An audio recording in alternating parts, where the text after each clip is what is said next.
ਧੰਨ ਵਾਹਿਗੁਰੂ ਜੀ।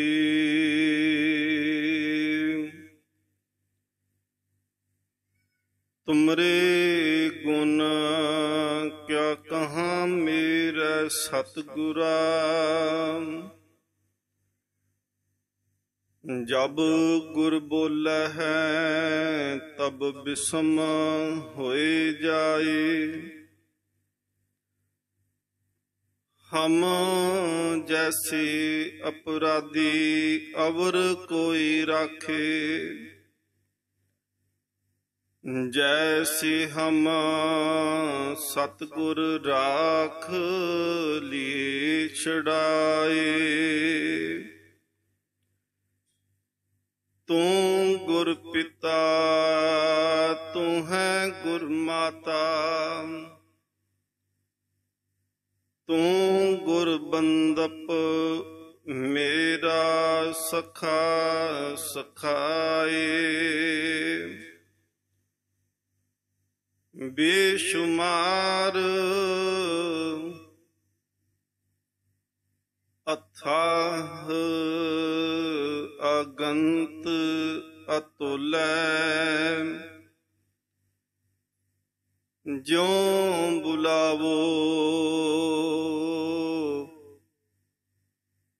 त्यों नानक दास बोले।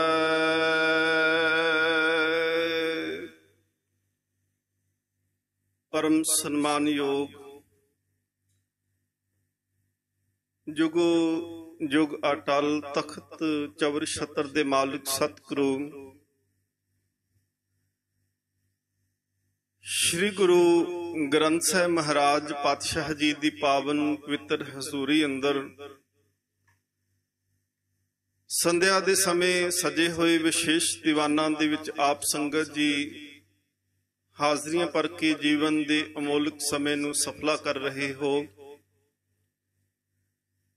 सतगुरु महाराज जी ने जो सानू कीमती समा बख्शिश किया है, ये इस तरह ही सफल हो सकता है जेकर इस कीमती समय दे विच असीं मालिक दी बंदगी कर सकीए, प्रभु परमात्मा दे गुण गायन कर सकीए। सतगुरु महाराज जी बख्शिश रहमत करन आओ। जितना समा प्रबंध वालों अनाउंस होया है उस समय दे विच रह करके गुरमत विचारां दी सांझ करिए।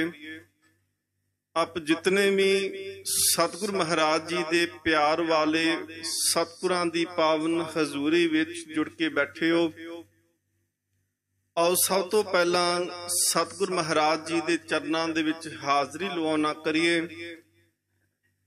गुरु गोबिंद सिंह महाराज पातशाह जी दी बख्शिश फतेह प्रवान करो जी। वाहिगुरु जी का खालसा वाहिगुरु जी की फतेह। सतगुरु सच्चे पातशाह महाराज जी दी पावन बानी दे अंदर महाराज जी दे बचन ने, आयो सुनन पढ़न को बानी।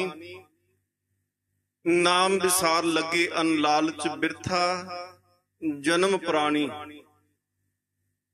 सतगुरु महाराज पातशाह जी आखते ने कि हे जीव तेरे इस संसार दे विच आउण दा मनोरथ मकसद जिहड़ा है वो केवल धन इकट्ठा करना नहीं है।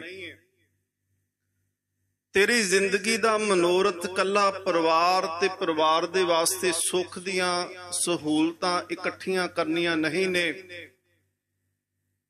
सतगुरु गुरु अर्जन देव महाराज पातशाह जी आखदे ने, धन धन धन जन आया जिस प्रसाद सब जगत तराया। जन आवन का यह सुआओ।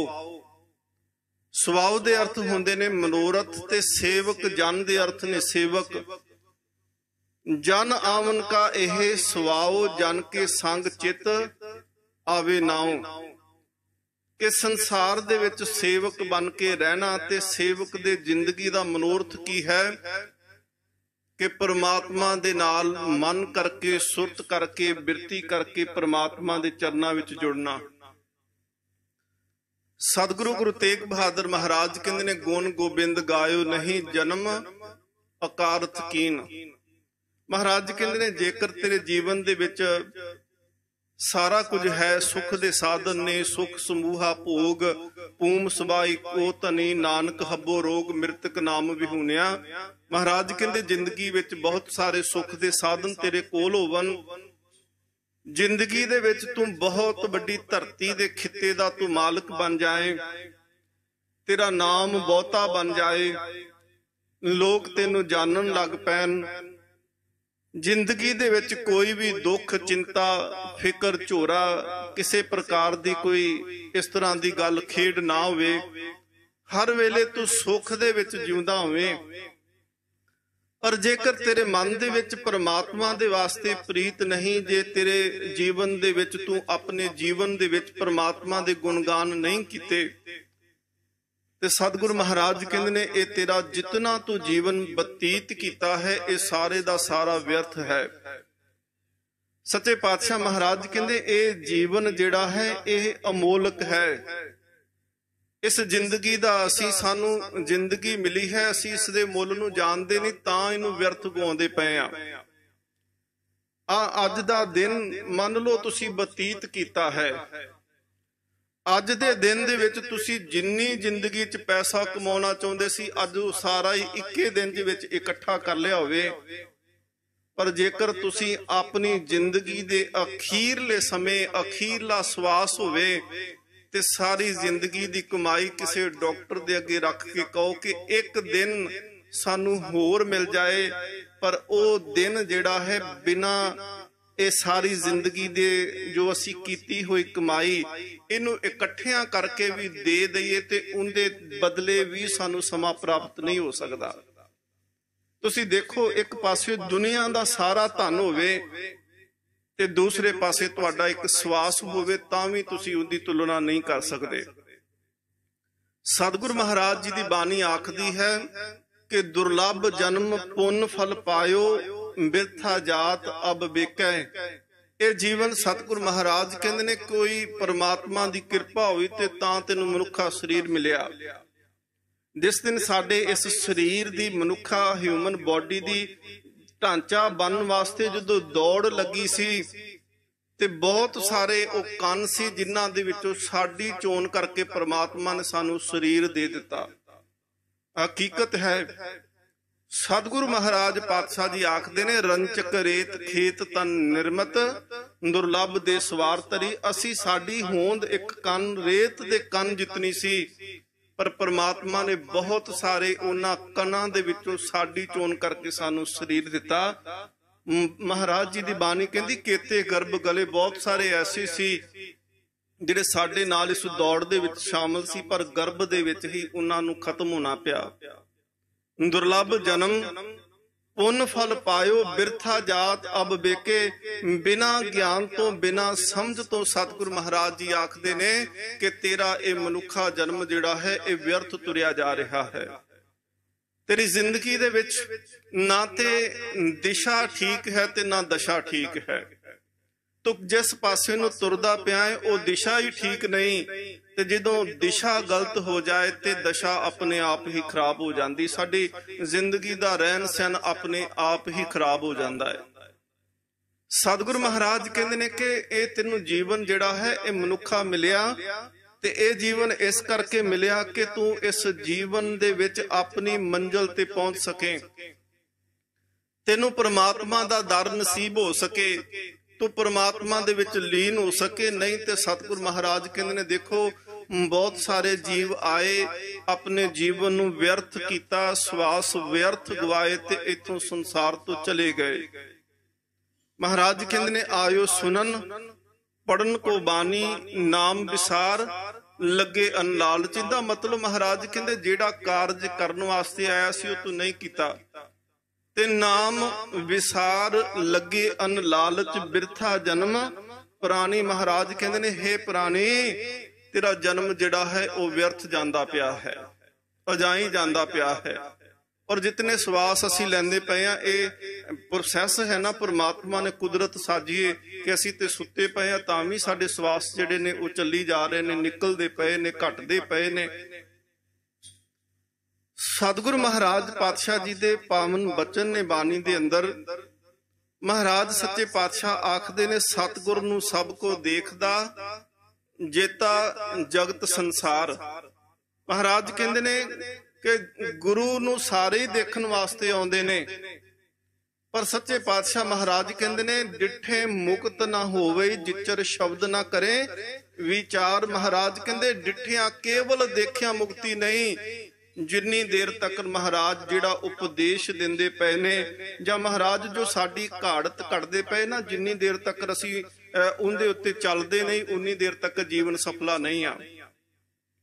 ਬਾਬਾ ਫਰੀਦ ਸਾਹਿਬ, ਉਹਨਾਂ ਦਾ ਇਸ ਧਰਤੀ ਦੇ ਉੱਤੇ ਆਗਮਨ ਜਿਹੜਾ ਹੈ ਉਹ 1173 ਦਾ ਹੈ, ਤੇ ਧੰਨ ਗੁਰੂ ਤੇਗ ਬਹਾਦਰ ਮਹਾਰਾਜ ਜੀ ਦੀ ਸ਼ਹਾਦਤ ਜਿਹੜੀ ਹੈ ਉਹ 1675 ਦੀ ਹੈ।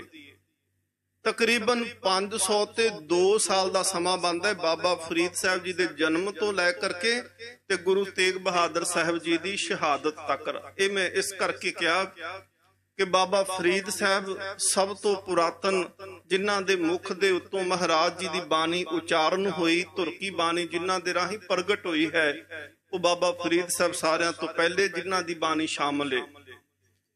ਅਖੀਰ ਤੇ ਗੁਰੂ ਤੇਗ ਬਹਾਦਰ ਮਹਾਰਾਜ ਜੀ ਦੀ ਬਾਣੀ ਸ਼ਾਮਲ ਹੈ ਤੇ ਮਹਾਰਾਜ ਜੀ ਦੀ ਨਵੰਬਰ 1675 ਦੇ ਵਿੱਚ ਸ਼ਹਾਦਤ ਹੁੰਦੀ ਹੈ।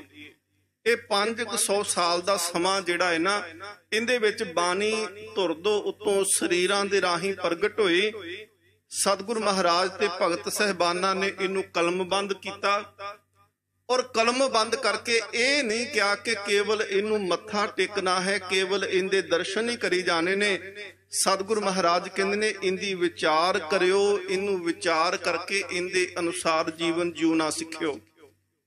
ਦੇਖੋ, ਕਬਰ ਭਾਵੇਂ ਜਿੰਨੀ ਮਰਜ਼ੀ ਸੋਹਣੀ ਬਣੀ ਹੋਵੇ, ਦੁਨੀਆ ਦਾ ਬੇਸ਼ਕੀਮਤੀ ਪੱਥਰ ਕਬਰ ਨੂੰ ਲਾ ਦਿਓ, ਦੁਨੀਆ ਦੀਆਂ ਸਭ ਤੋਂ ਚੰਗੀਆਂ ਵਸਤੂਆਂ ਲਿਜਾ ਕਰਕੇ ਕਬਰ ਦੇ ਅੱਗੇ ਭੇਟ ਕਰ ਦਿਓ, ਜਦੋਂ ਵਾਪਸ ਆਉਣ ਲੱਗੋਗੇ ਕਬਰ ਨੇ ਕਦੀ ਬੋਲ ਕੇ ਨਹੀਂ ਕਹਿਣਾ ਕਿ ਤੂੰ ਆਇਆ ਏ, ਤੂੰ ਮੇਰੀ ਪੂਜਾ ਕੀਤੀ, ਤੂੰ ਮੇਰੇ ਅੱਗੇ ਸੀਸ ਝੁਕਾਇਆ, ਮੈਂ ਤੈਨੂੰ ਕੋਈ ਉਪਦੇਸ਼ ਦੇ ਕੇ ਤੋਰਦੀ ਆ ਕਿ ਤੂੰ ਇਹਨੂੰ ਕਮਾ ਲਈ ਤੇ ਤੇਰਾ ਜੀਵਨ ਸਫਲਾ ਹੋ ਜਾਏਗਾ। ਕੋਈ ਦਰਖਤਾਂ ਦੀ ਪੂਜਾ ਕਰੇ, ਕੋਈ ਮੜੀਆਂ ਦੀ ਪੂਜਾ ਕਰੇ, ਪਰ ਨਾ ਤੇ ਦਰਖਤ ਉਪਦੇਸ਼ ਦੇਣਗੇ, ਨਾ ਮੜੀਆਂ ਉਪਦੇਸ਼ ਦੇਣਗੀਆਂ, ਨਾ ਕਬਰਾਂ, ਨਾ ਮੂਰਤੀਆਂ, ਪੱਥਰ ਉਪਦੇਸ਼ ਨਹੀਂ ਦੇਗਾ। ਪਰ ਜਦੋਂ ਵੀ ਸਤਿਗੁਰ ਮਹਾਰਾਜ ਜੀ ਦੀ ਹਜ਼ੂਰੀ ਵਿੱਚ ਆਓਗੇ, ਸਤਿਗੁਰ ਮਹਾਰਾਜ ਬਾਣੀ ਦੇ ਰੂਪ ਦੇ ਵਿੱਚ, ਹੁਕਮਨਾਮੇ ਦੇ ਰੂਪ ਦੇ ਵਿੱਚ ਮਹਾਰਾਜ ਉਪਦੇਸ਼ ਦੇਣਗੇ ਤੇ ਮਹਾਰਾਜ ਕਹਿਣਗੇ, ਭਲਿਆ ਇਹਨੂੰ ਕਮਾ ਲਵੀਂ, ਇਹਦੇ ਅਨੁਸਾਰ ਚੱਲ ਪਵੀਂ, ਤੇਰਾ ਜੀਵਨ ਜਿਹੜਾ ਹੈ ਉਹ ਸਫਲਾ ਹੋ ਜਾਏਗਾ, ਤੂੰ ਸਚਿਆਰਾ ਸਿੱਖ ਬਣ ਜਾਏਗਾ। ਆਇਆ ਸਫਲਤਾ ਹੂੰ ਕੋ ਗਣੀਏ, ਜਾਸ ਰਸਨ ਹਰ ਹਰ ਜਸ ਭਨੀਏ, ਤੇਰੀ ਜ਼ਿੰਦਗੀ ਸਫਲ ਹੋ ਜਾਏਗੀ। ਗੁਰੂ ਰਾਮਦਾਸ ਮਹਾਰਾਜ ਜੀ ਦੀ ਸ਼ਰਨ ਦੇ ਵਿੱਚ ਕੁਝ ਸਿੱਖ ਆਉਂਦੇ ਨੇ, ਉਹਨਾਂ ਦਾ ਨਾਮ ਭਾਈ ਰਾਮਾ ਇਤਿਆਦਿਕ ਲਿਖਿਆ, ਜਾਪਾ ਤੇ ਭਾਈ ਰਾਮਾ। ਉਹਨਾਂ ਨੇ ਸਤਿਗੁਰ ਮਹਾਰਾਜ ਨੂੰ ਆ ਕੇ ਇੱਕ ਦਿਨ ਬੇਨਤੀ ਕੀਤੀ, ਸੱਚੇ ਪਾਤਸ਼ਾਹ ਮਹਾਰਾਜ, ਦੂਸਰੇ ਧਰਮਾਂ ਵਾਲੇ ਲੋਕ ਸਾਨੂੰ ਮਜ਼ਾਕ ਕਰਕੇ ਆਖਦੇ ਨੇ, ਤੁਸੀਂ ਤਾਂ ਧਰਮ ਕੋਈ ਨਹੀਂ ਕਮਾਉਂਦੇ, ਮੁਕਤ ਹੋਣ ਵਾਸਤੇ ਤਾਂ ਘਰ ਛੱਡਣਾ ਪੈਂਦਾ ਏ, ਮੁਕਤੀ ਦੇ ਵਾਸਤੇ ਜੰਗਲਾਂ ਦੇ ਵਿੱਚ ਜਾ ਕੇ ਕਠਨ ਤਪ ਕਰਨੇ ਪੈਂਦੇ ਨੇ, ਫਿਰ ਕੋਈ ਜਾ ਕੇ ਮੁਕਤ ਹੁੰਦਾ ਏ। ਦੱਸੋ ਤੁਸੀਂ ਕਿਵੇਂ ਮੁਕਤ ਹੋਗੇ? ਤੁਸੀਂ ਤੇ ਗ੍ਰਸਥੀ ਜੀਵਨ ਜਿਉਂਦੇ ਹੋ, ਤੁਸੀਂ ਤੇ ਦੁਕਾਨਦਾਰੀਆਂ ਕਰਦੇ ਹੋ, ਤੁਹਾਡਾ ਜੀਵਨ ਨਿਰਵਾਹ ਤੇ ਪੈਸੇ ਨਾਲ ਚੱਲਦਾ ਪਿਆ ਹੈ, ਇਹਦੇ ਵਾਸਤੇ ਤਾਂ ਭਿੱਖਿਆ ਮੰਗੋਗੇ, ਜੀਵਨ ਦੇ ਵਿੱਚ ਸਾਰਾ ਕੁਝ ਤਿਆਗ ਦੇਵੋਗੇ ਤੇ ਤਾਂ ਮੁਕਤੀ ਮਿਲੇਗੀ। ਗੁਰੂ ਰਾਮਦਾਸ ਮਹਾਰਾਜ ਜੀ ਦੇ ਚਰਨਾਂ ਵਿੱਚ ਆ ਕੇ ਉਹਨਾਂ ਨੇ ਬੇਨਤੀ ਕੀਤੀ, ਸੱਚੇ ਪਾਤਸ਼ਾਹ ਮਹਾਰਾਜ ਦੱਸੋ ਫਿਰ ਅਸੀਂ ਮੁਕਤ ਨਹੀਂ ਹੋਵਾਂਗੇ? ਮਹਾਰਾਜ ਜੇਕਰ ਅਸੀਂ ਘਰ ਛੱਡ ਦਿੰਨੇ ਆ, ਸਾਡੇ ਪਰਿਵਾਰ, ਸਾਡੇ ਬੱਚੇ, ਉਹਨਾਂ ਨੂੰ ਰੋਟੀ ਕੌਣ ਦੇਵੇਗਾ? ਜੇਕਰ ਅਸੀਂ ਦੁਕਾਨਦਾਰੀਆਂ, ਵਪਾਰ ਛੱਡ ਦਵਾਂਗੇ, ਸਾਡੇ ਘਰ ਦਾ ਗੁਜ਼ਾਰਾ ਕਿਵੇਂ ਚੱਲੇਗਾ? ਸੱਚੇ ਪਾਤਸ਼ਾਹ ਮਹਾਰਾਜ ਅਸੀਂ ਚਿੰਤਤ ਹਾਂ, ਕਿਵੇਂ ਸਾਡਾ ਜੀਵਨ ਚੱਲੇਗਾ, ਕਿਵੇਂ ਇਸ ਜੀਵਨ ਦੀ ਘਾਟ ਹੋਵੇਗੀ, ਕਿਵੇਂ ਅਸੀਂ ਮੁਕਤ ਹੋਵਾਂਗੇ? ਗੁਰੂ ਰਾਮਦਾਸ ਮਹਾਰਾਜ ਜੀ ਨੇ ਜੋ ਬਚਨ ਕਹੇ, ਇਤਿਹਾਸ ਦੇ ਬਚਨ ਨੇ। ਕਵੀ ਸੰਤੋਖ ਸਿੰਘ ਜੀ ਲਿਖਦੇ ਨੇ, ਕਹਿਣ ਲੱਗੇ, ਜਿਮ ਨਿਸ ਦਿਨ ਕਰ ਕਾਜ ਸਿਧਾਰੇ, ਤਿਆਗੋ ਕਬਹੂ ਨਾ ਲਾਗੇ ਪਿਆਰੇ, ਤਥਾ ਪਿਆਰ ਕਰੋ ਗੁਰਬਾਨੀ, ਪਠਨ ਸੁਨਨ ਕੀਚੇ ਰੁਚਠਾਨੀ। ਕਵੀ ਸੰਤੋਖ ਸਿੰਘ ਕਹਿੰਦੇ ਨੇ, ਗੁਰੂ ਰਾਮਦਾਸ ਮਹਾਰਾਜ ਕਹਿੰਦੇ ਨੇ, ਦੇਖੋ ਘਰ ਦੇ ਕੰਮਕਾਰ ਤੁਹਾਨੂੰ ਪਿਆਰੇ ਲੱਗਦੇ ਆ ਨਾ, ਤੁਹਾਨੂੰ ਕੀਰਤਨ ਕਰਕੇ ਤੇ ਨਹੀਂ ਨਾ ਉਠਾਉਣਾ ਪੈਂਦਾ ਕਿ ਚਲੋ ਉਠੋ, ਸ਼ਿਫਟ ਦਾ ਟਾਈਮ ਹੋ ਗਿਆ, ਦੁਕਾਨ ਤੇ ਜਾਣਾ ਹੈ, ਨੌਕਰੀ ਤੇ ਜਾਣਾ ਹੈ। ਕਥਾ ਥੋੜੀ ਸੁਣਾਉਣੀ ਪੈਂਦੀ ਹੈ ਕਿ ਤੇਰੀ ਨੌਕਰੀ ਤੇ ਜਾਣ ਦਾ ਟਾਈਮ ਹੋ ਗਿਆ। ਕਿਉਂ ਉੱਠ ਪੈਂਦੇ ਹੋ? ਕਿਉਂ ਦੁਕਾਨ ਤੇ ਚਲੇ ਜਾਂਦੇ ਹੋ? ਕਿਉਂ ਕਾਰੋਬਾਰ ਤੇ ਚਲੇ ਜਾਂਦੇ ਹੋ? ਕਹਿਣ ਲੱਗੇ ਸੱਚੇ ਪਾਤਸ਼ਾਹ ਮਹਾਰਾਜ ਇਹ ਤਾਂ ਕਰਕੇ ਜਾਣੇ ਕਿਉਂਕਿ ਉੱਥੇ ਗਿਆ ਧਨ ਆਉਂਦਾ ਏ ਤੇ ਸੁੱਖ ਪ੍ਰਾਪਤ ਹੁੰਦਾ ਏ। ਪੈਸੇ ਦੇ ਨਾਲ ਸੁੱਖ ਦੇ ਸਾਧਨ ਇਕੱਠੇ ਕਰਦੇ ਆ। ਇਸ ਤਰ੍ਹਾਂ ਹੀ ਅਸੀਂ ਕਰਦੇ ਆ ਨਾ। ਤੁਸੀਂ ਸਵੇਰੇ ਡਿਊਟੀ ਤੇ ਜਾਣਾ, ਕੋਈ ਕੀਰਤਨ ਕਰਕੇ ਥੋੜੀ ਉਠਾਉਂਦਾ ਕਿ ਉੱਠ ਤੇਰਾ ਟਾਈਮ ਹੋ ਗਿਆ ਹੈ। ਅਸੀਂ ਆਪਣੇ ਆਪ ਹੀ ਉੱਠਦੇ, ਉਦਮ ਆਪ ਕਰਦੇ ਪਏ ਆ ਕਿ ਅਸੀਂ ਆ ਕੰਮ ਕਰਾਂਗੇ ਤੇ ਧਨ ਆਵੇਗਾ। ਮਹਾਰਾਜ ਕਹਿੰਦੇ ਜਿਮ ਨਿਸ ਦਿਨ ਕਰ ਕਾਜ ਸੁਧਾਰੇ, ਤਿਆਗੋ ਕਬਹੂ ਨਾ ਲਾਗੇ ਪਿਆਰੇ, ਤਥਾ ਪਿਆਰ ਕਰੋ ਗੁਰਬਾਣੀ। ਮਹਾਰਾਜ ਕਹਿੰਦੇ ਇਵੇਂ ਪਿਆਰ ਕਰਨਾ ਬਾਣੀ ਨੂੰ ਸ਼ੁਰੂ ਕਰੋ ਜਿਵੇਂ ਕੰਮ ਨੂੰ ਪਿਆਰ ਤੁਸੀਂ ਕਰਦੇ ਹੋ। ਹੁਣ ਕੰਮ ਨੂੰ ਤੇ ਮਹਾਰਾਜ ਪਿਆਰ ਇਵੇਂ ਕਰਦੇ ਆ ਕਿ ਗਏ ਦੁਕਾਨ ਤੇ ਸੌਦਾ ਰੱਖਿਆ, ਤੋਲਿਆ, ਜਿਹੜਾ ਆਇਆ ਉਹਦੇ ਤੋਂ ਪੈਸੇ ਲਿੱਤੇ ਤੇ ਵਸਤੂ ਉਹਨੂੰ ਦੇ ਦਿੱਤੀ। ਮਹਾਰਾਜ ਗੁਰਬਾਣੀ ਨੂੰ ਫਿਰ ਇਹ ਪਿਆਰ ਕਿਵੇਂ ਕਰੀਏ? ਸੱਚੇ ਪਾਤਸ਼ਾਹ ਮਹਾਰਾਜ ਕਹਿੰਦੇ ਨੇ ਪਠਨ ਸੁਨਨ ਕੀਚੇ ਰੁਚ ਠਾਣੀ। ਬਾਣੀ ਨੂੰ ਪਿਆਰ ਇਵੇਂ ਕਰਨਾ, ਬਾਣੀ ਨੂੰ ਪੜ੍ਹਨਾ, ਬਾਣੀ ਨੂੰ ਵਿਚਾਰਨਾ, ਬਾਣੀ ਨੂੰ ਹਿਰਦੇ ਵਿੱਚ ਵਸਾਉਣਾ। ਤੇ ਸਤਿਗੁਰੂ ਮਹਾਰਾਜ ਕਹਿੰਦੇ ਧਰਿਓ ਅਰਥ ਜੋ ਸ਼ਬਦ ਮਝਾਰਾ। ਮਝਾਰਾ ਕਹਿੰਦੇ ਨੇ ਵਿਚਕਾਰ। ਬਾਣੀ ਦੇ ਸ਼ਬਦਾਂ ਦੇ ਵਿੱਚ ਜੋ ਅਰਥ ਰੱਖਿਆ ਹੈ, ਮਹਾਰਾਜ ਸੱਚੇ ਪਾਤਸ਼ਾਹ ਗੁਰੂ ਰਾਮਦਾਸ ਕਹਿੰਦੇ ਨੇ ਬਾਰ-ਬਾਰ ਉਰ ਕਰੋ ਵਿਚਾਰਾ। ਉਹਦੀ ਵਿਚਾਰ ਬਾਰ-ਬਾਰ ਕਰੋ। ਕੁਝ ਚੀਜ਼ਾਂ ਅਸੀਂ ਸੁਣਦੇ ਆ ਤੇ ਕਈ ਸੱਜਣ ਮਿਲਦੇ ਨੇ, ਉਹ ਕਹਿੰਦੇ ਨੇ ਜੀ ਅਸੀਂ ਇੱਕ ਵਾਰੀ ਕੋਈ ਕਥਾ ਸੁਣੀਏ, ਸ਼ਬਦ ਸੁਣੀਏ ਤੇ ਉਹ ਦਿਮਾਗ ਦੇ ਵਿੱਚੋਂ ਨਿਕਲ ਜਾਂਦਾ ਹੈ। ਤੇ ਉਹਨੂੰ ਇਹ ਗੱਲ ਆਖੀ ਦੀ, ਦੇਖੋ ਅਸੀਂ ਕੋਈ ਗਾਣੇ ਦੀ ਟਿਊਨ ਇੱਕ ਵਾਰੀ ਸੁਣੀ, ਉਹ ਸਾਡੇ ਮਨ ਦੇ ਵਿੱਚ ਘਰ ਕਰ ਜਾਂਦੀ, ਅਸੀਂ ਉਹਨੂੰ ਬਾਰ-ਬਾਰ ਗਾਉਣਾ ਸ਼ੁਰੂ ਕਰ ਦਿੰਦੇ ਆ, ਬੋਲਣਾ ਸ਼ੁਰੂ ਕਰ ਦਿੰਦੇ ਆ, ਜਾਂ ਸਾਡੇ ਉਹ ਦਿਮਾਗ ਦੇ ਵਿੱਚ ਘੁੰਮਦੀ ਰਹਿੰਦੀ ਆ। ਕਿਉਂ? ਕਿਉਂਕਿ ਸਾਡਾ ਮਨ ਉਸ ਚੀਜ਼ ਨੂੰ ਮੰਨ ਚੁੱਕਿਆ ਹੈ, ਉਹਨੂੰ ਐਕਸੈਪਟ ਕਰ ਚੁੱਕਿਆ ਹੈ, ਉਹਨੂੰ ਅੰਦਰ ਮਹਿਸੂਸ ਕਰ ਲੱਗ ਪਿਆ ਹੈ। ਮਨ ਜਿਸ ਚੀਜ਼ ਨੂੰ ਮਹਿਸੂਸ ਕਰ ਲੱਗ ਪੈਂਦਾ ਹੈ ਨਾ, ਉਹਨੂੰ ਸੁਣਾਉਣ ਵਾਸਤੇ ਜਾਂ ਉਹਨੂੰ ਯਾਦ ਕਰਨ ਵਾਸਤੇ ਬਹੁਤਾ ਜ਼ੋਰ ਨਹੀਂ ਲਾਉਣਾ ਪੈਂਦਾ। ਮਨ ਗੁਰਬਾਣੀ ਨਹੀਂ ਸੁਣਨਾ ਚਾਹੁੰਦਾ, ਮਨ ਸੰਗਤ ਨਹੀਂ ਕਰਨਾ ਚਾਹੁੰਦਾ। ਮਨ ਦੇ ਉੱਤੇ ਮੈਲ ਜਿਹੜੀ ਹੈ ਉਹ ਕਈ ਜਨਮਾਂ ਦੀ ਲੱਗੀ, ਇਸ ਕਰਕੇ ਮਨ ਸਾਫ਼ ਨਹੀਂ ਹੋਣਾ ਚਾਹੁੰਦਾ। ਇਹ ਤਾਂ ਸਤਿਗੁਰੂ ਮਹਾਰਾਜ ਪਾਤਸ਼ਾਹ ਕਹਿੰਦੇ ਨੇ ਕਿ ਬਾਰ-ਬਾਰ ਉਰ ਕਰੋ ਵਿਚਾਰਾ। ਬਾਰ-ਬਾਰ ਵਿਚਾਰ ਕਰੀ, ਬਾਰ-ਬਾਰ ਬਾਣੀ ਨੂੰ ਪੜ੍ਹੀ, ਬਾਰ-ਬਾਰ ਇੱਕ ਚੀਜ਼ ਨੂੰ ਸੁਣੀ, ਬਾਰ-ਬਾਰ ਕਥਾ ਨੂੰ ਸੁਣੀ। ਇਹਦੇ ਨਾਲ ਤੇਰਾ ਮਨ ਜਿਹੜਾ ਹੈ ਉਹ ਮੰਨਣਾ ਸ਼ੁਰੂ ਹੋ ਜਾਏਗਾ। ਮਨ ਇਸ ਚੀਜ਼ ਨੂੰ ਮਹਿਸੂਸ ਕਰਨ ਲੱਗ ਪਏਗਾ ਕਿ ਅਸਲ ਦੇ ਵਿੱਚ ਇਹੀ ਮੇਰੀ ਖੁਰਾਕ ਹੈ ਤੇ ਇਹ ਖਾਣੀ ਪਏਗੀ। ਸਤਿਗੁਰੂ ਮਹਾਰਾਜ ਸੱਚੇ ਪਾਤਸ਼ਾਹ ਆਖਦੇ ਨੇ ਕਿ ਸਤਿਗੁਰੂ ਨੂੰ ਸਭ ਕੋ ਵੇਖਦਾ ਜੇਤਾ, ਜਗਤ ਸੰਸਾਰ ਡਿਠੇ ਮੁਕਤ ਨਾ ਹੋਵੇ, ਜਿਚਰ ਸ਼ਬਦ ਨਾ ਕਰੇ ਵਿਚਾਰ। ਇੱਕ ਸਾਖੀ ਕਹਿ ਕੇ ਤੇ ਸਮਾਪਤੀ ਹੈ ਜੀ। ਗੁਰੂ ਨਾਨਕ ਦੇਵ ਸੱਚੇ ਪਾਤਸ਼ਾਹ ਮਹਾਰਾਜ ਪਹਿਲੀ ਉਦਾਸੀ ਤੇ ਤੁਲੰਬੇ ਜਾਂਦੇ ਆ।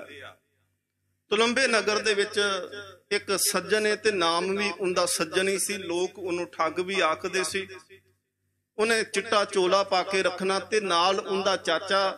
ਉਹਨੇ ਕੀ ਕਰਨਾ ਕਿ ਜਦੋਂ ਰਾਹੀ ਲੰਘਨੇ ਤੇ ਉਹਨਾਂ ਨੂੰ ਕਹਿਣਾ ਅੱਜ ਆਰਾਮ ਤੁਸੀਂ ਇੱਥੇ ਸਰਾਂ ਦੇ ਵਿੱਚ ਕਰ ਲਓ, ਕੱਲ ਨੂੰ ਸਵੇਰੇ ਅੱਗੇ ਸਫ਼ਰ ਕਰ ਲਿਓ, ਨਾਲੇ ਥਕਾਵਟ ਲੱਥ ਜਾਏਗੀ, ਨਾਲੇ ਤੁਹਾਨੂੰ ਖਾਣ ਪੀਣ ਰਹਿائش ਇੱਥੇ ਮਿਲੇਗੀ। ਲੋਕਾਂ ਨੇ ਪ੍ਰੇਰਿਤ ਹੋ ਕਰਕੇ ਤੇ ਉਹਦੀ ਸਰਾਂ ਦੇ ਵਿੱਚ ਆ ਜਾਣਾ। ਉੱਥੇ ਉਹਨਾਂ ਨੂੰ ਰੋਟੀ ਮਿਲਣੀ, ਰਹਿਣ ਵਾਸਤੇ ਕਮਰਾ ਮਿਲ ਜਾਣਾ, ਤੇ ਜਿਹੜੀ ਰੋਟੀ ਮਿਲਣੀ ਉਹਦੇ ਵਿੱਚ ਜ਼ਹਿਰ ਪਾਇਆ ਹੋਣਾ। ਜਦੋਂ ਉਹਨਾਂ ਨੇ ਖਾਣਾ ਖਾ ਲੈਣਾ, ਰੋਟੀ ਖਾਣੀ, ਤੇ ਉਹਨਾਂ ਦੀ ਮੌਤ ਹੋਣੀ। ਸੱਜਣ ਠੱਗ ਨੇ ਸਾਰਾ ਧਨ ਲੁੱਟਣਾ ਤੇ ਉਹਨਾਂ ਦੀਆਂ ਲਾਸ਼ਾਂ ਨੂੰ ਪਿੱਛੇ ਖੂਹ ਪੁੱਟੇ ਸੀ ਉਹਨਾਂ ਵਿੱਚ ਸੁੱਟ ਦੇਣਾ। ਗੁਰੂ ਨਾਨਕ ਦੇਵ ਸੱਚੇ ਪਾਤਸ਼ਾਹ ਮਹਾਰਾਜ ਆਏ। ਮਹਾਰਾਜ ਸੱਚੇ ਪਾਤਸ਼ਾਹ ਉਹਦੀ ਸਰਾਂ ਦੇ ਵਿੱਚ ਸਵੇਰ ਨੂੰ ਪਹੁੰਚਦੇ ਆ। ਭਾਈ ਮਰਦਾਨਾ ਸਾਹਿਬ ਜੀ ਨਾਲ ਨੇ ਤੇ ਸਤਿਗੁਰੂ ਮਹਾਰਾਜ ਕਹਿੰਦੇ ਨੇ ਮਰਦਾਨਿਆ ਇੱਥੋਂ ਛਕਣਾ ਕੁਝ ਨਹੀਂ ਆ। ਕਹਿੰਦਾ ਮਹਾਰਾਜ ਕਿਉਂ? ਸਤਿਗੁਰੂ ਮਹਾਰਾਜ ਕਹਿੰਦੇ ਨੇ ਕਿ ਇਹ ਜਿਹੜਾ ਇਨਸਾਨ ਹੈ ਇਹਦਾ ਜੀਵਨ ਬਿਲਕੁਲ ਖਰਾਬ ਹੋ ਚੁੱਕਿਆ ਹੈ। ਇਹ ਤੇਰੇ ਜੇਕਰ ਤੂੰ ਕੁਝ ਛਕ ਲਿਆ ਤੇ ਤੇਰੀ ਮੌਤ ਹੋ ਜਾਵੇਗੀ। ਭਾਈ ਮਰਦਾਨਾ ਕਹਿੰਦਾ ਮਹਾਰਾਜ ਕਈ ਨਗਰਾਂ ਦੇ ਵਿੱਚ ਗਏ, ਉੱਥੇ ਤਾਂ ਲੋਕ ਪੱਥਰ ਮਾਰਦੇ ਸੀ, ਉੱਥੇ ਤਾਂ ਲੋਕ ਸਾਨੂੰ ਰਹਿਣ ਨੂੰ ਥਾਂ ਵੀ ਨਹੀਂ ਸੀ ਦਿੰਦੇ, ਉੱਥੇ ਤਾਂ ਲੋਕ ਸਾਨੂੰ ਇਹ ਵੀ ਨਹੀਂ ਸੀ ਪੁੱਛਦੇ ਕਿ ਤੁਸੀਂ ਕੁਝ ਖਾਣਾ ਹੈ ਕਿ ਨਹੀਂ। ਮਹਾਰਾਜ ਦੇਖੋ ਇਹਨੇ ਸੇਵਾ ਕਿੰਨੀ ਕਰਦਾ ਪਿਆ ਏ, ਇਹ ਜੀ ਕਰਦਾ ਏ, ਕਹਿੰਦਾ ਕਿ ਆਓ ਬੈਠ ਜਾਓ, ਇੱਥੇ ਤੁਸੀਂ ਸੌਂ ਜਾਓ, ਇੱਥੇ ਸਮਾਨ ਰੱਖ ਲਵੋ, ਤੁਸੀਂ ਖਾਓਗੇ ਕੀ, ਇੰਨੀ ਆਓ ਭਗਤ। ਮਹਾਰਾਜ ਨੇ ਇਹ ਬੰਦਾ ਗਲਤ ਨਹੀਂ ਹੋ ਸਕਦਾ। ਸਤਿਗੁਰੂ ਮਹਾਰਾਜ ਕਹਿੰਦੇ ਜੇ ਆਪਣੇ ਆਪ ਆ ਕੇ ਆਖ ਦਵੇ ਕਿ ਮੈਂ ਗਲਤ ਹਾਂ ਤੇ ਫਿਰ ਤੂੰ ਮੰਨੇਗਾ? ਭਾਈ ਮਰਦਾਨਾ ਸਾਹਿਬ ਕਹਿੰਦੇ ਹਾਂ ਬਿਲਕੁਲ ਮੰਨ ਲਵਾਂਗਾ। ਮਹਾਰਾਜ ਜੀ ਦੀ ਬਾਣੀ ਦੀ ਆਪਾਂ ਪੰਕਤੀ ਜਿਹੜੀ ਲਈ ਹੈ ਉਹਦੇ ਵਿਚਾਰ ਕਰਦੇ ਆ ਕਿ ਸਤਿਗੁਰ ਨੂੰ ਸਭ ਕੋ ਦੇਖਦਾ ਜੇਤਾ ਜਗਤ ਸੰਸਾਰ, ਡਿਠੇ ਮੁਕਤ ਨਾ ਹੋਵੇ ਜਿਚਰ ਸ਼ਬਦ ਨਾ ਕਰੇ ਵਿਚਾਰ। ਹੁਣ ਦੇਖੋ ਗੁਰੂ ਨਾਨਕ ਦੇਵ ਸੱਚੇ ਪਾਤਸ਼ਾਹ ਮਹਾਰਾਜ ਸੱਜਣ ਠੱਗ ਦੇ ਕੋਲ ਸਵੇਰ ਦੇ ਪਹੁੰਚ ਗਏ ਨੇ। ਕਈ ਘੜੀਆਂ ਦਿਨ ਦੀਆਂ ਲੰਘ ਚੁੱਕੀਆਂ ਨੇ, ਕਈ ਪੈਰ ਦਿਨ ਦੇ ਜਿਹੜੇ ਨੇ ਉਹ ਬੀਤ ਚੁੱਕੇ ਅਤੇ ਸੱਜਣ ਠੱਗ ਗੁਰੂ ਨਾਨਕ ਨੂੰ ਦੇਖਦਾ ਪਿਆ ਏ। ਸਾਰਾ ਦਿਨ ਹੀ ਉਹਨੇ ਦੇਖਿਆ, ਸਾਹਮਣੇ ਮਹਾਰਾਜ ਰਹੇ, ਉਹ ਬਾਰ-ਬਾਰ ਮਿਲਦਾ ਵੀ ਰਿਹਾ ਤੇ ਆ ਕੇ ਇਹ ਵੀ ਆਖਦਾ ਸੀ ਕਿ ਤੁਸੀਂ ਛਕੋਗੇ ਕਿ ਤੁਸੀਂ ਆਰਾਮ ਕਰ ਲਓ। ਸਤਿਗੁਰੂ ਮਹਾਰਾਜ ਕਹਿੰਦੇ ਨੇ ਛਕਣਾ ਕੁਝ ਨਹੀਂ ਤੇ ਆਰਾਮ ਅਸੀਂ ਆਪਣੀ ਮੌਜ ਨਾਲ ਕਰਦੇ ਆਂ। ਜੇ ਤਾਂ ਕੱਲਿਆਂ ਵੇਖਿਆਂ ਮੁਕਤੀ ਹੁੰਦੀ, ਜੇਕਰ ਕੱਲਿਆਂ ਦੇਖਣ ਦੇ ਨਾਲ ਜੀਵਨ ਬਦਲਦਾ ਤੇ ਸੱਜਣ ਠੱਗ ਦੇ ਵਾਸਤੇ ਮਹਾਰਾਜ ਨੂੰ ਸ਼ਬਦ ਉਚਾਰਨ ਕਰਨ ਦੀ ਲੋੜ ਨਹੀਂ ਸੀ। ਮਹਾਰਾਜ ਤੇ ਸਵੇਰ ਤੋਂ ਗਏ ਨੇ ਤੇ ਉਹਦਾ ਜੀਵਨ ਅਜੇ ਤੱਕ ਕੁਝ ਵੀ ਨਹੀਂ ਬਦਲਿਆ, ਸਗੋਂ ਸੋਚਦਾ ਪਿਆ ਕਿ ਕਦੋਂ ਇਹ ਸੌਣ ਮੈਂ ਇਹਨਾਂ ਨੂੰ ਖਤਮ ਕਰਾਂ ਤੇ ਇਹਨਾਂ ਦਾ ਧਨ ਲੁੱਟ ਸਕਾਂ। ਦੇਖਦਾ ਪਿਆ ਏ, ਡਿਠੇ ਮੁਕਤ ਨਾ ਹੋਵੇ ਜਿਚਰ ਸ਼ਬਦ ਨਾ ਕਰੇ ਵਿਚਾਰ। ਦੇਖਦਿਆਂ ਦੇਖਦਿਆਂ ਵਿਚਾਰ ਮਨ ਦੇ ਵਿੱਚੋਂ ਬਿਲਕੁਲ ਨਹੀਂ ਬਦਲੇ। ਪਰ ਜਦੋਂ ਗੁਰੂ ਨਾਨਕ ਦੇਵ ਸੱਚੇ ਪਾਤਸ਼ਾਹ ਮਹਾਰਾਜ ਕਹਿੰਦੇ ਨੇ ਮਰਦਾਨਿਆ ਸਮਾਂ ਆ ਗਿਆ ਏ, ਲੋਹਾ ਪੂਰਾ ਗਰਮ ਹੋ ਚੁੱਕਿਆ ਏ, ਰਵਾਬ ਛੇੜ ਆ ਸਤਿਗੁਰੂ ਮਹਾਰਾਜ ਜੀ ਦੀ ਸਿਫਤ ਸਲਾਹ ਕਰੀਏ। ਮਹਾਰਾਜ ਨੇ ਉੱਥੇ ਫਿਰ ਸੂਹੀ ਰਾਗ ਦੇ ਅੰਦਰ ਸ਼ਬਦ ਉਚਾਰਨ ਕੀਤਾ, ਉਜਲ ਕਹਿਹਾਂ ਚਿਲਕਣਾ ਘੋਟਮ ਕਾਲੜੀ ਮਸ, ਧੋਤਿਆਂ ਝੂਠ ਨਾ ਉਤਰੇ ਜੇ ਸੋ ਧੋਵਾਂ ਤਿਸ। ਕਹਿਣ ਦਾ ਭਾਂਡਾ ਤੁਸੀਂ ਪੰਜਾਬ 'ਚ ਦੇਖਿਆ ਹੋਵੇਗਾ ਪਿੱਤਲ ਵਰਗਾ, ਪਰ ਜਦੋਂ ਉਹਨੂੰ ਜਿੰਨਾ ਮਰਜੀ ਉਹਨੂੰ ਸਾਫ਼ ਕਰ ਲੋ, ਜਦੋਂ ਸੁੱਕ ਜਾਵੇ ਨਾ ਉਹਦੇ ਵਿੱਚ ਹੱਥ ਜੋਰ ਨਾ ਬਿਲਕੁਲ ਸਖਤੀ ਕਰੋੜ ਕੇ ਹੱਥ ਮਾਰੋ ਉਹ ਫਿਰ ਕਾਲਖ ਹੱਥਾਂ ਨੂੰ ਲੱਗੇਗੀ। ਮਹਾਰਾਜ ਕਹਿੰਦੇ ਨੇ ਧੋਤਿਆਂ ਝੂਠ ਨਾ ਉਤਰੇ ਜੇ ਸੋ ਧੋਵਾਂ ਤਿਸ। ਹੁਣ ਸੱਜਣ ਠੱਗ ਸ਼ਬਦ ਸੁਣਿਆ, ਉਹਦੇ ਮਨ ਦੇ ਵਿੱਚ ਵਿਚਾਰ ਆਈ ਕਿ ਇਹ ਗੁਰੂ ਨਾਨਕ ਦੇ ਮਹਾਰਾਜ ਇਹ ਬਾਬਾ ਕਿਸੇ ਭਾਂਡੇ ਦੀ ਗੱਲ ਨਹੀਂ ਕਰਦਾ, ਗੁਰੂ ਨਾਨਕ ਦੇਵ ਮਹਾਰਾਜ ਕਿਸੇ ਕਹਿਣ ਦੀ ਗੱਲ ਨਹੀਂ ਕਰਦੇ। ਗੁਰੂ ਨਾਨਕ ਦੇਵ ਮਹਾਰਾਜ ਤੇ ਮੈਨੂੰ ਦੇਖ ਲਿਆ ਤੇ ਮੇਰੇ ਅੰਦਰ ਦੀ ਮੈਲ ਦੀ ਗੱਲ ਕਰਦੇ ਪਏ ਨੇ। ਜਿਚਰ ਸ਼ਬਦ ਨਾ ਕਰੇ ਵਿਚਾਰ। ਤੇ ਸਤਿਗੁਰੂ ਮਹਾਰਾਜ ਕਹਿੰਦੇ ਨੇ ਉਜਲ ਕਹਿਹਾਂ ਚਿਲਕਣਾ ਘੋਟਮ ਕਾਲੜੀ ਮਸ, ਤੋਤਿਆਂ ਝੂਠ ਨਾ ਉਤਰੇ ਜੇ ਸੋ ਧੋਵਾਂ ਤਿਸ। ਸੱਜਣ ਸਈ ਨਾਲ ਮੈਂ ਚਲਦਿਆਂ ਨਾਲ ਚਲਨ, ਜਿੱਥੇ ਲੇਖਾ ਮੰਗੀਏ ਤਿੱਥੇ ਖੜੇ ਦਿਸਨ। ਸਤਿਗੁਰੂ ਮਹਾਰਾਜ ਕਹਿੰਦੇ ਬੱਗਾ ਬੱਗੇ ਕੱਪੜੇ ਤੀਰਥ ਮੰਜ ਵਸਨ, ਘੁੱਟ ਘੁੱਟ ਜੀਆਂ ਖਾਮਨੇ ਬੱਗੇ ਨਾ ਕਹਿਨ। ਮਹਾਰਾਜ ਕਹਿੰਦੇ ਅਸਲ ਦੇ ਵਿੱਚ ਤੇਰਾ ਜੀਵਨ ਸੱਜਣਾ ਆ ਸੀ, ਬਾਹਰੋਂ ਚਿੱਟਾ ਬਗਲੇ ਵਰਗਾ, ਪਰ ਜਦੋਂ ਕਿਸੇ ਨੂੰ ਕੋਲ ਦੇਖਿਆ ਤੇਰੇ ਕਾਬੂ ਆ ਗਿਆ, ਤੂੰ ਉਹਨੂੰ ਖਤਮ ਕਰ ਦਿੱਤਾ ਤੇ ਉਹਦਾ ਧਨ ਲੁੱਟ ਲਿਆ। ਮਹਾਰਾਜ ਜੀ ਦੇ ਚਰਨਾਂ ਵਿੱਚ ਆ ਕੇ ਡਿੱਗ ਕੇ ਕਹਿੰਦਾ ਸੱਚੇ ਪਾਤਸ਼ਾਹ ਮੈਨੂੰ ਬਖਸ਼ ਲਓ। ਸੱਚੇ ਪਾਤਸ਼ਾਹ ਮਹਾਰਾਜ ਕਹਿੰਦੇ ਨੇ ਇੱਕ ਗੱਲ ਦੱਸ ਸੱਜਣਾ, ਜਦੋਂ ਤੂੰ ਕਿਸੇ ਨੂੰ ਲੁੱਟਦਾ ਸੀ ਤੇ ਕਿੰਨਾ ਕੁ ਧਨ ਕਾਬੂ ਆਇਆ? ਕਹਿੰਦਾ ਮਹਾਰਾਜ ਕਈ ਵਾਰੀ ਤੇ ਬਹੁਤ ਪੈਸਾ ਇਕੱਠਾ ਮਿਲ ਜਾਣਾ ਤੇ ਕਈ ਵਾਰੀ ਐਵੇਂ ਭੁਲੇਖੇ 'ਚ ਕੋਈ ਮਾਰਿਆ ਜਾਣਾ, ਧਨ ਕੋਈ ਨਹੀਂ ਹੋਣਾ। ਸੱਚੇ ਪਾਤਸ਼ਾਹ ਮਹਾਰਾਜ ਕਹਿੰਦੇ ਦੇਖ, ਜਿੰਦੇ ਕੋਲ ਬਹੁਤਾ ਸੀ ਉਹ ਵੀ ਮਾਰਿਆ ਗਿਆ, ਜਿੰਦੇ ਕੋਲ ਥੋੜਾ ਸੀ ਤੂੰ ਉਹਨੂੰ ਵੀ ਮਾਰ ਦਿੱਤਾ। ਥੋੜੇ ਧਨ ਵਾਲਾ ਵੀ ਇੱਥੇ ਮਾਰਿਆ ਜਾਂਦਾ ਤੇ ਬਹੁਤੇ ਵਾਲਾ ਵੀ। ਇੱਥੇ ਤਾਂ ਜੇਕਰ ਬਚਣਾ ਹੈ ਤੇ ਗੁਣ ਇਕੱਠੇ ਕਰਨੇ ਪੈਣਗੇ। ਜਿੰਨੇ ਔਗਣ ਇਕੱਠੇ ਕਰ ਲਵੇਂਗਾ ਮਹਾਰਾਜ ਕਹਿੰਦੇ ਉਨੇ ਹੀ ਜੰਜੀਰਾਂ ਔਗਣਾਂ ਦੀਆਂ ਤੇਰੇ ਗਲੇ ਵਿੱਚ ਪੈ ਜਾਣਗੀਆਂ। ਨਾਨਕ ਔਗਣ ਜਿੱਤੜੇ ਤੇਤੇ ਗਲੀ ਜੰਜੀਰ, ਜੇ ਗੁਣ ਹੋਣ ਤਾਂ ਕੱਟੀਏ ਸਿਪਾਹੀ ਸੇ ਵੀਰ। ਸਤਿਗੁਰ ਸੱਚੇ ਪਾਤਸ਼ਾਹ ਮਹਾਰਾਜ ਬਖਸ਼ਿਸ਼ ਰਹਿਮਤ ਕਰਨ। ਆਪ ਸੰਗਤ ਸਤਿਗੁਰ ਮਹਾਰਾਜ ਜੀ ਦੇ ਚਰਨਾਂ ਵਿੱਚ ਆ ਕੇ ਨਕਮਸਤਕ ਹੁੰਦੇ ਹੋ। ਕੋਸ਼ਿਸ਼ ਕਰਿਆ ਕਰੋ, ਸਿੱਖ ਰਹਿਤ ਮਰਿਆਦਾ ਅਨੁਸਾਰ ਹੁਕਮ ਹੈ ਪੰਥ ਦਾ। ਸਤਿਗੁਰ ਮਹਾਰਾਜ ਜੀ ਦਾ ਇਹ ਹੁਕਮ ਹੈ ਕਿ ਸਿੱਖ ਜਿਹੜਾ ਹੈ ਆਪਣੇ ਜੀਵਨ ਵਿੱਚ ਸਹਿਜ ਪਾਠ ਜ਼ਰੂਰ ਕਰੇ, ਨਿਰੰਤਰ ਗੁਰਬਾਣੀ ਨੂੰ ਰੋਜ਼ ਪੜ੍ਹੇ, ਭਾਵੇਂ ਇੱਕ ਸ਼ਬਦ ਪੜੋ, ਭਾਵੇਂ ਇੱਕ ਅੰਗ ਪੜੋ ਤੇ ਭਾਵੇਂ ਸਾਰਾ ਦਿਨ ਪੜ੍ਹਦੇ ਰਹੋ। ਸਤਿਗੁਰ ਮਹਾਰਾਜ ਜੀ ਦੀ ਬਾਣੀ ਦੇ ਸ਼ਬਦਾਂ ਦੀ ਵਿਚਾਰ ਜ਼ਰੂਰ ਕਰੋ ਕਿ ਸਤਿਗੁਰ ਮਹਾਰਾਜ ਸਾਨੂੰ ਉਪਦੇਸ਼ ਕੀ ਦਿੰਦੇ ਆ। ਜਿਸ ਦਿਨ ਉਪਦੇਸ਼ ਤੇ ਚੱਲਣਾ ਸ਼ੁਰੂ ਕਰ ਦਿਓਗੇ ਉਸ ਦਿਨ ਜੀਵਨ ਸਫਲਾ ਹੋ ਜਾਏਗਾ। ਸਤਿਗੁਰ ਮਹਾਰਾਜ ਬਖਸ਼ਿਸ਼ ਰਹਿਮਤ ਕਰਨ। ਸਾਡਾ ਆਵਿਆ, ਸਾਡਾ ਗਾਵਿਆ, ਸਾਡਾ ਸੁਨਿਆ ਇਹ ਸਫਲਾ ਹੋ ਜਾਏ। ਸਤਿਗੁਰ ਮਹਾਰਾਜ ਜੀ ਦੀ ਬਾਣੀ ਨੂੰ ਪ੍ਰੇਮ ਸਹਿਤ ਸੁਣਨਾ ਕਰੀਏ। ਸਤਿਗੁਰ ਸੱਚੇ ਪਾਤਸ਼ਾਹ ਮਹਾਰਾਜ ਸਭਨਾਂ ਦੀਆਂ ਹਾਜ਼ਰੀਆਂ ਦਰ ਤੇ ਪ੍ਰਵਾਨ ਕਰਨ। ਅਰਦਾਸ ਮਹਾਰਾਜ ਜੀ ਦੇ ਚਰਨਾਂ ਵਿੱਚ ਕਰੋ। कि सच्चे पातशाह महाराज कृपा करो, विसर नाही दातार, अपना नाम देहो, गुण गावां दिन रात, नानक चाओ एहो सबना दा धन्नवाद, प्रबंधक सज्जना दा धन्नवाद, कोटान कोट शुक्र धन गुरु ग्रंथ साहिब महाराज पातशाह जी दा, सतगुरु गुरु रामदास महाराज जी दे दर दे सेवक होण करके संगत ने बहुत इत्थे प्यार दिता। 10-20 जून नूं इस नगरी दे विच इस इंग्लैंड की धरती ते आया ते महाराज ने कृपा करके 2.5 महीने इत्थे प्रचार ते प्रसार की सेवा लई। भाई साहब होनी जिवें कह के गए कि अज दास जी ये अखीरली हाजरी है। इस वेले सवेर नूं दास ने इथों वापस पंजाब की धरती नूं चले जाना है। आप संगत ने बहुत प्यार दिता, बहुत असीसां दित्तियां। सतगुरु महाराज जी ने हाथ दे करके सतगुरु महाराज ने प्रचार ते प्रसार की सेवा लई। अरदास करियो सतगुरु महाराज इसे तरह गुरमत प्रचार ते प्रसार की सेवा लैंदे रहन। आप सबना दा धन्नवाद जी। बोलदियां होइयां बेअंत भुल्लां दी खिमा, आसीस बख्शो। बुलाओ फतेह। वाहिगुरु जी का खालसा, वाहिगुरु जी की फतेह। सन्मानयोग गुरु साध संगत जी, जिस तरह दास ने पहला बेनती की, सत्कारयोग ज्ञानी अमरिंदर सिंह जी जिन्हें तकरीबन 2-2.5 महीने गुरु महाराज की बख्शिश कृपा सदका वख-वख गुरु घर विखे जाके गुरबाणी विचार, गुरबाणी कथा विचार, सरवण गुरु चरणों नाल जोड़िया समूह